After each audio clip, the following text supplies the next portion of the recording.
finally moving nearer to finding out who the next Liverpool manager is going to be, with a new name having emerged in Arne Slot at Feyenoord. It's my understanding that the Dutchman features prominently on Liverpool's shortlist to replace Jurgen Klopp, and although it's not a foregone conclusion with other clubs interested in his services this summer, I do expect him to be the one who Liverpool aggressively pursue to come in and replace Jurgen Klopp. And you have to say, that name's come out of left field a little bit. There were other names linked, weren't there, earlier in the year, in terms of Xabi Alonso was the main candidate until he pulled out of the running and said he was going to stay at Bayer Leverkusen.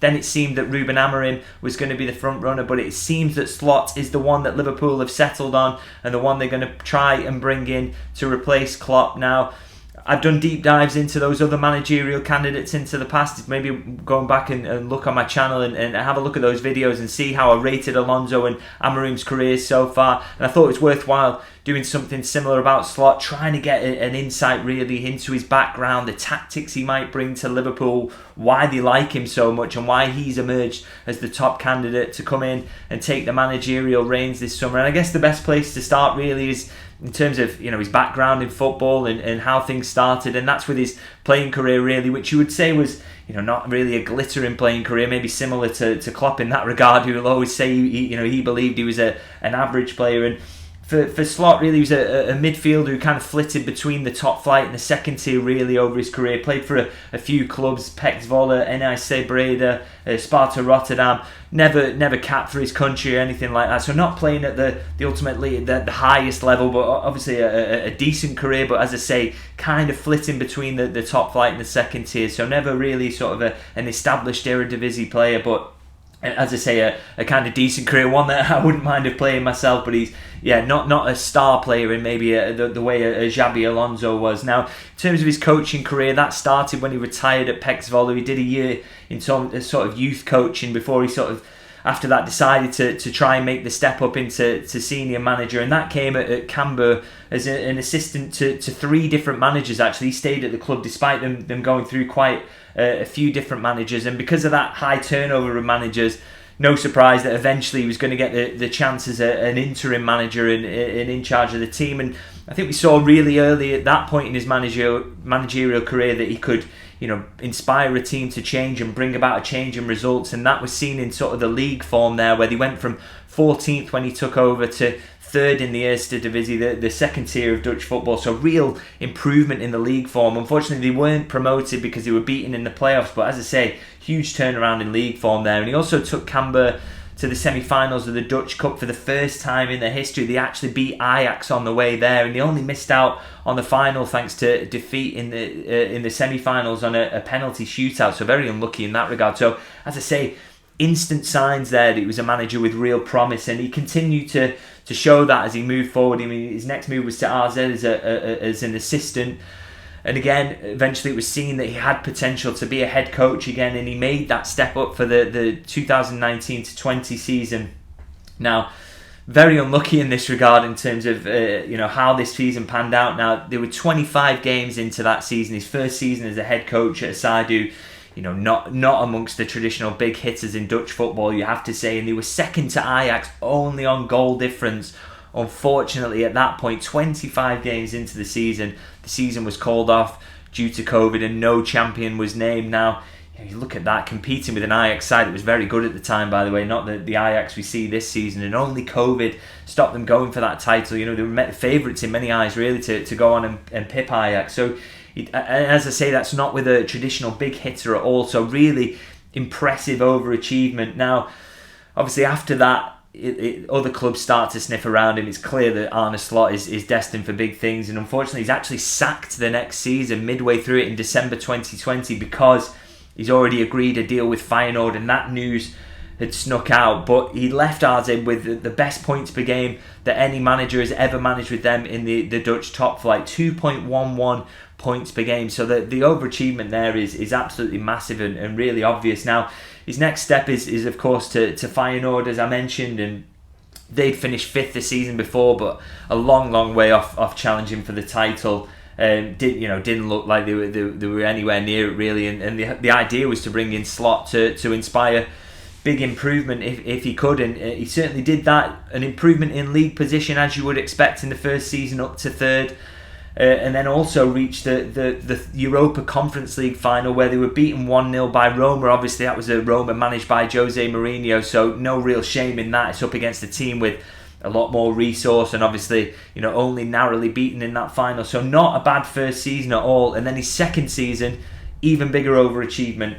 Brings in their first title since 2017. In fact, only Feyenoord's second title in 24 years. So again, not a side who's been in and around winning the league frequently in recent years. And he managed to get them over the line in doing that. He also went deep again in the Europa League. Managed to get to the quarterfinals there, where again, they were beaten by Roma. Very unlucky to keep coming up against Roma.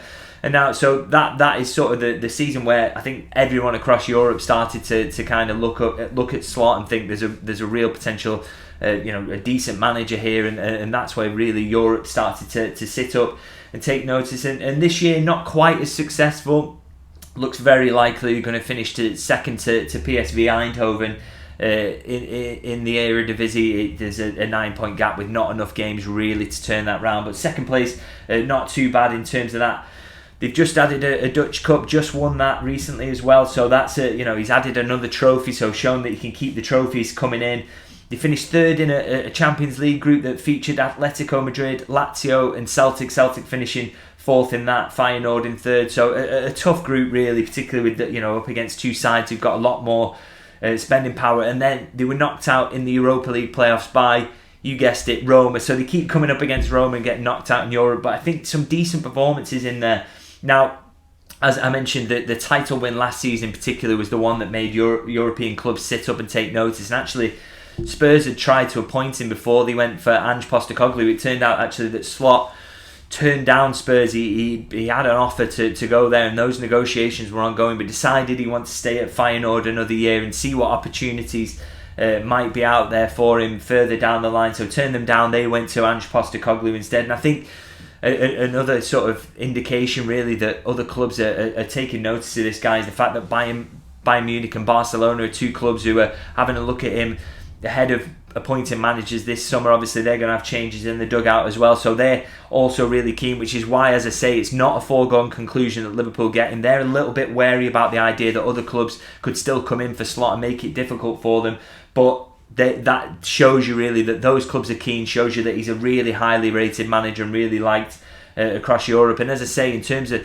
it's easy to see why, because of the overachievement is inspired. Because if you look at the Eredivisie, you've got Ajax, who are the biggest wage payers by a long way, really. They outstrip all the other Dutch clubs, so they should be top dogs. You've got PSV, who are very much firmly the second club, and Feyenoord sitting in third, really, in terms of the money they can spend. So to have won a title and be in the mix again with PSV this season, to add another trophy on board, and to be doing what he's doing in Europe as well, I think he's extremely impressive, because that is a traditionally, not a big spending league, is it, the Dutch league? So to do well in Europe is a really difficult task. To overhaul the two bigger Dutch clubs as well in his domestic league, I think it gives you a really good idea that he's a manager who consistently overachieves on a budget, relative to his budget, which I've always said is something that Liverpool are going to look for, because although Liverpool is a massive club, you've got Manchester City in your league. Chelsea can probably outspend you at the moment. Manchester United are, huge spenders as well. So Liverpool do need to slightly punch above their weight, and it's clear from Slot's managerial career that he has managed to do that with Feyenoord, and the other clubs he's been at as well, actually. So that's something that will really appeal to Liverpool. And I think from a surface level look, you see, as I say, an overachiever there, so that's really appealing to Liverpool. Now I want to go a little bit deeper than that surface level stuff, as I say, and have a look at the stylistically what Slot might bring, and the statistics that kind of sort of underpin that, really. Now, in terms of formation, I think this is an interesting one. He's very much seen as a 4-2-3-1 or 4-3-3, very similar kind of formations there. He's seen as a coach who likes those formations, and that is kind of noteworthy, I think, because the other two names who are linked with the job are obviously Alonso and Amorim, and they have very much preferred a back three. So you have to ask the question that when your manager's coming in and very much prefers a different system to the one you have, does that require a lot of surgery on the squad? Not the case with Arne Slot. He can come in and he's got a squad that's built for that 4-2-3-1 or 4-3-3, because Klopp's very much flitted between those systems, moving to that double pivot sometimes, but traditionally and primarily being a 4-3-3 coach. So that is kind of helpful, I think, for in terms of what Liverpool are, looking to use the squad for now.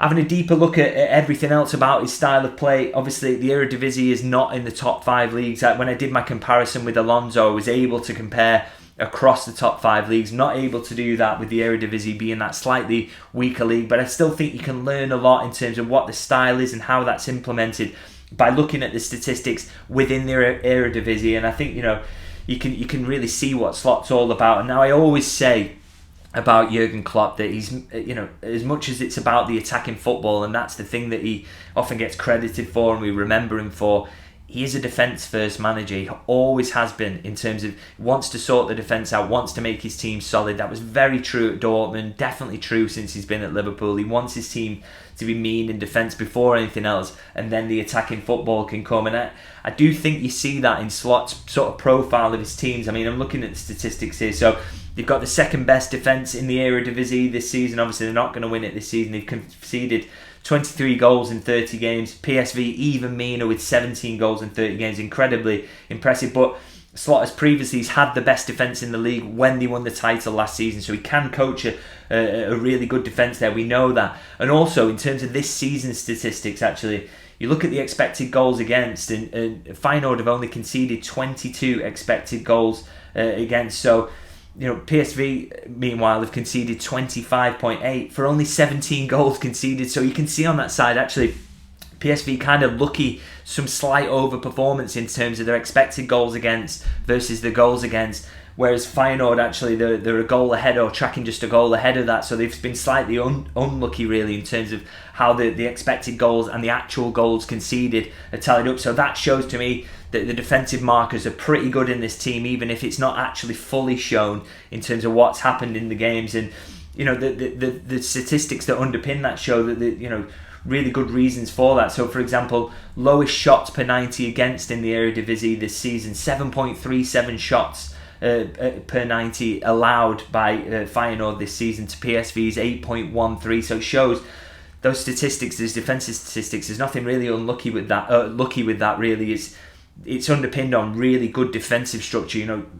Feyenoord do not allow a lot of shots against, and when you do that, your XG against is going to be low. You're not going to concede many chances. And I also think you look at another statistics here: average shot distance. So the distance from which in yards the opponents are taking their shots, and you look at this season, it's 19.6 yards. So most of the shots that Feyenoord are allowing are from basically outside the 18-yard box. PSV is the second best. They're 17.6, so just inside the 18-yard box. So I think that gives you a really good idea that this is a defensively strong team that doesn't give up good opportunities. They force the opposition into taking pot shots from distance. They don't allow very many shots across the 90 minutes. So that shows to me a coach that has really good defensive structure and is, can coach a very mean defence, which, as I say, is something Jurgen Klopp has done down the years at Liverpool, at Dortmund. It's something that very much will be, something that Liverpool's recruitment team have focused on. Can he coach that defence? Now, in terms of how he does that, how he stops the shots, how Feyenoord defend under him, I think there's a few interesting statistics here, and one of those is the fact that they very much like a pressing style. Now, obviously, we know Jurgen Klopp has definitely favoured that down the years at Liverpool and all these other clubs, and I think the statistics show that Slot is a very similarly minded manager. Now, you look at tackles per 90 in the attacking third, so that shows that Feyenoord are getting out there and making tackles in that attacking third, their own attacking third, and they're winning the ball high up the pitch. Now, that's 3.1 per 90 this season in the attacking third. For context, PSV are second, 2.93, so nowhere near as aggressive really as Feyenoord in that regard. And you can also, I think the comparison worthwhile making is with Liverpool, who are 3.06, so very, very close in that. Liverpool make a lot of tackles in the attacking third. We know they're an aggressive team who press high. We can see that in Feyenoord's numbers as well. And I also think kind of worth making the comparison to maybe Xabi Alonso at Bayer Leverkusen, 2.7, so not near that Feyenoord 3.1, and Sporting Lisbon under Amorim, 2.5 per 90 this season. So again, even less than Bayer Leverkusen, fewer than Liverpool as well, and nowhere near Feyenoord. So Feyenoord clearly quite stylistically similar to Liverpool in that regard, and I think that's really, really interesting in terms of that aggressive press is quite clearly there, isn't it? And that, again, is very much, you imagine, has come into the recruitment staff's mind. They want a manager who can slip in there, uses the squad in a similar way, similar in terms of formation, also aggressive in the press as Klopp is, and that could help you in terms of having a bit of a seamless transition. Now, one of the issues I have raised before, and I've raised this in the other managers' videos, is that I do worry sometimes if Klopp's aggressive press is the reason that Liverpool have had so many injuries in the past few seasons under him. It feels like every season's been almost derailed by an injury crisis. This is another good example. This season, Liverpool have done really well despite an awful lot of injuries. Now, is that down to the way they approach things in terms of that aggressive press?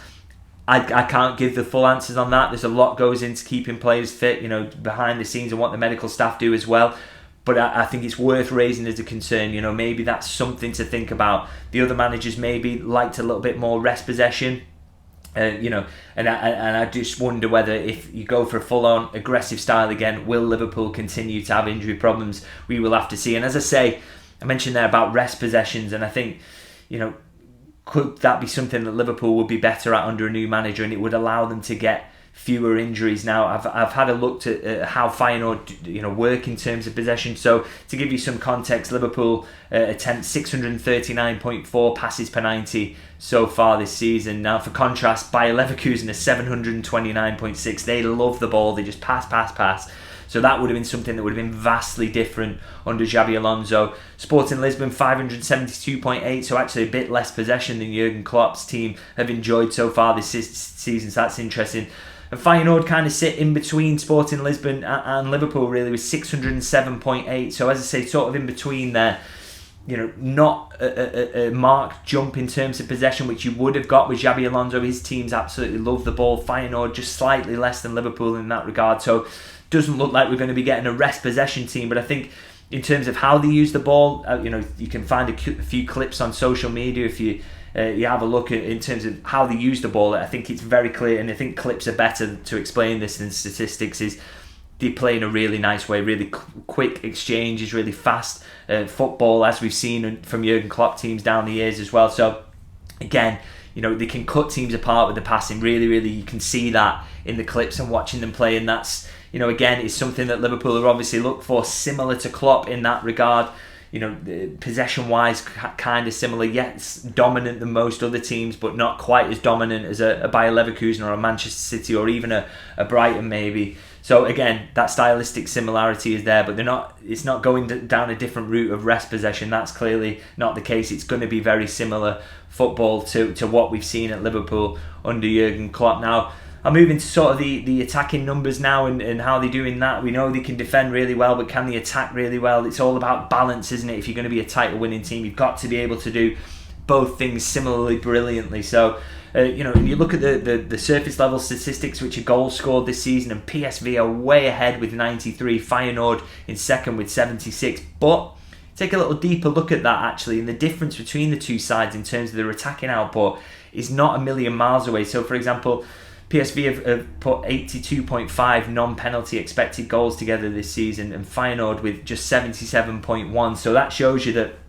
PSV massively outstripping the non-penalty expected goals this season, whereas Feyenoord, slight underperformance again. So, sometimes luck can come into football, but the underlying statistics show that Feyenoord's attack is actually very, very potent, or should have been more potent than it has been, with a little bit of good fortune, whereas PSV have just been on a hot streak there in front of goal, and that's it's really boosted their goal tally this season. Also, it helps when you get penalties as well, and I believe that PSV have got twice as many penalties this season as Feyenoord, so that's another interesting factor to maybe factor in as well. And when you looked at shots on target per 90 as well, PSV 23.27, Feyenoord 20.2, which is the second best in the league, and Ajax way behind in third with 15.1. So it just shows you that Feyenoord are generating a lot of shooting opportunities, generating non-penalty expected goals, and if they got on a similar hot streak to PSV, which can just happen in football sometimes, maybe got more penalties as well, then the goal tally would have looked a lot more healthy. And it's also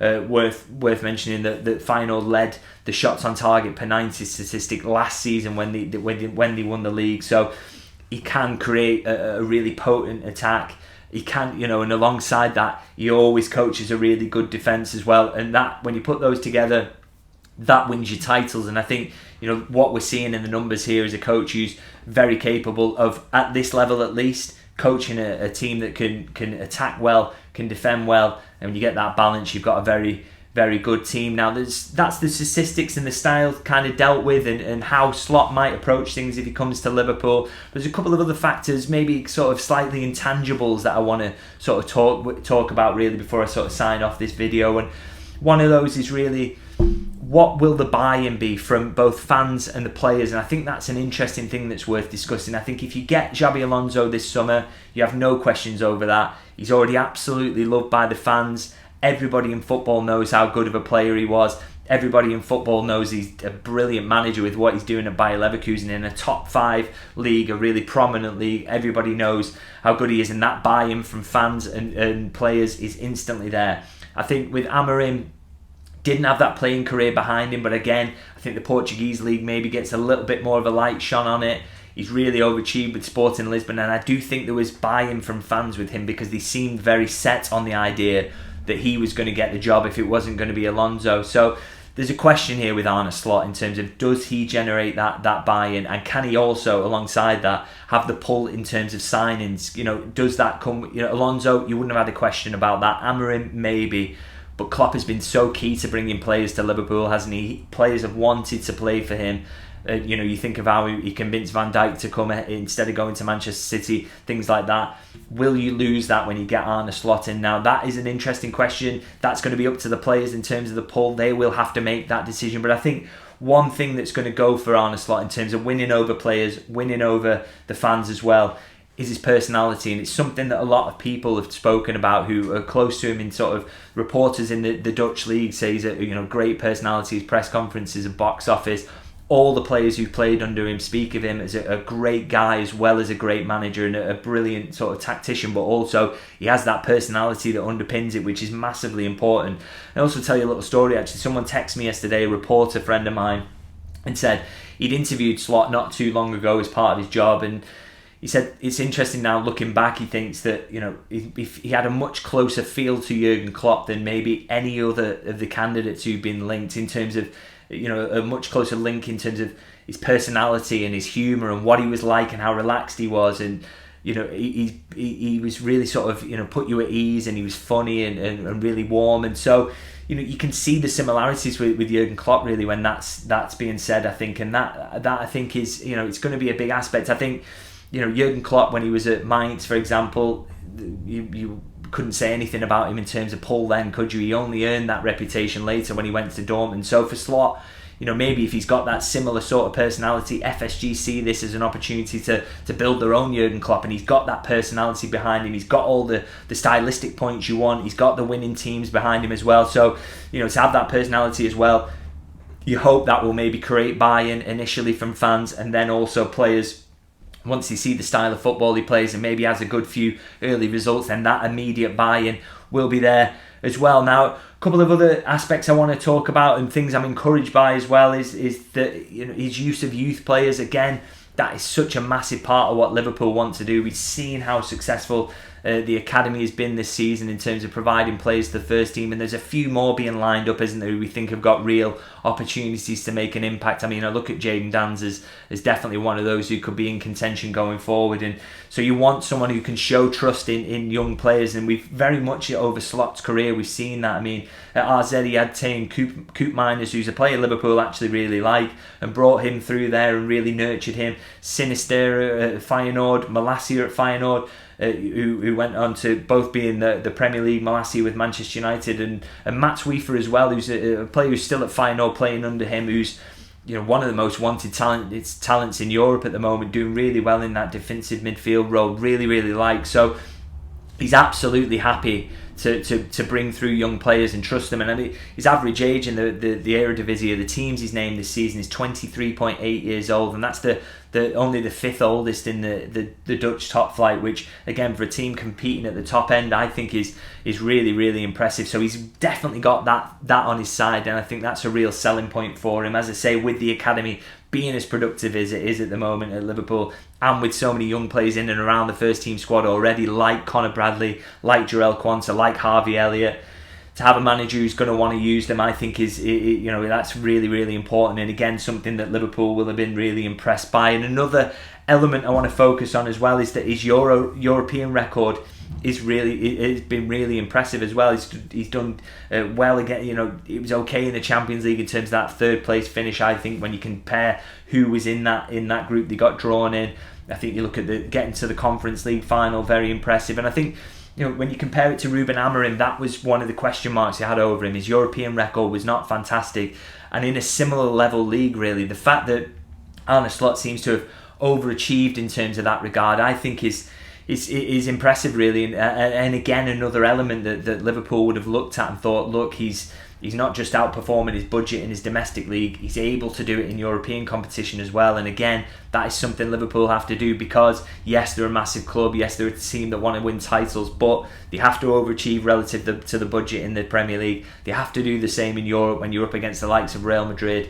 And so, getting a manager who's shown that he can do that in the past is really, really important. So I think that really sort of sums up everything I've got on Slot and where I think he's up to. I think in summary really is, you've got, as I say, a manager who's overachieved, a style that's very similar to Jurgen Klopp, and a personality that fans and players could really take to. And I think those are important points. Now, he has to make the step up. There's no doubt about that. He's coming from a much weaker league and a lot more sort of spotlight on him. And we know managers have struggled to do that in the past. But we've seen plenty of players at Liverpool do it. They've come from teams where there's not an expectation to win. Some of the signings, the best signings made under Michael Edwards, were players coming from sort of mid-level teams to coming to Liverpool and then winning every trophy on offer. So we've got a manager here who's absolutely going to have to do that. But when you look at the manager market out there at the moment, I just don't think there are many sort of nailed-on successes, are there? Even there would have been question marks over Alonso this early in his managerial career. Can he do it elsewhere? So I just don't think there's a nailed-on success story out there. So I think you do have to take a bit of a gamble. And if you are going to take a gamble, I think Slot ticks a lot of the boxes to come in as a Jurgen Klopp replacement. But of course, time will tell, and we'll have to see. Now, let me know in the comments, as ever, what do you think about Arne Slot? Are you excited about this link? Would you have preferred Ruben Amorim? Seems that the interest has really, really cooled on that side of things. And do you think this could be a successful move for Liverpool? Is the fact he's stylistically similar to Jurgen Klopp really, really helpful in hopefully keeping things going and keeping Liverpool as a successful top-end Premier League team and a real threat in Europe as well? As I say, let me know in the comments. Always interested to hear what you guys think. And if you can like and subscribe as ever, that's massively helpful in terms of growing the channel. Really appreciate everyone who watches. And that sums up my look into Arne Slot. I'm sure there'll be more developments coming in the coming days in terms of whether he is going to be the next Liverpool manager, but it's looking very, very likely at the moment. So I'll see you soon.